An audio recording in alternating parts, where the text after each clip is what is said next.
তারপর আল্লাহ তাআলা জান্নাতীদেরকে বলবে, জান্নাতীদের বলবে, আসসালামু আলাইকুম ইয়া আহলাল জান্নাহ। জান্নাতীকে সালাম দিবেন আর বলবেন, হে জান্নাতীরা, তোমরা চিরজীবন সেখানেই থাকো। তোমাদের সাথে যে ওয়াদা করা হয়েছে সেই ওয়াদা কি পেয়েছো? তখন জান্নাতীরা দুভাগ হয়ে যাবে। এক ভাগ বলবে, আমরা সব পেয়েছি। এক ভাগ বলবে, না, আমরা এখনো বাকি রয়েছে। ওলামারা বলবে, এখনো বাকি রয়েছে। জ্ঞানীরা বলবে, এখনো বাকি রয়েছে।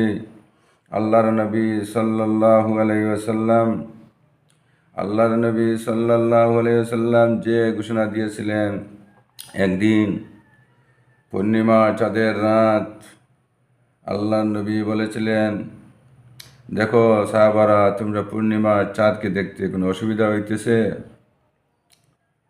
বলে, জি না, সুন্দর পূর্ণিমার চাঁদ দেখতেছি। সেই হিসাবে আল্লাহ তাআলাকে জান্নাতেই তোমরা দেখবে, সেটাই এখনো বাকি রয়েছে। আল্লাহ আপনাকে আমরা দেখতে চাই। তখন আল্লাহ তাআলা বলবেন, হে জান্নাতীরা, তোমরা সবাই আমাকে দেখবে।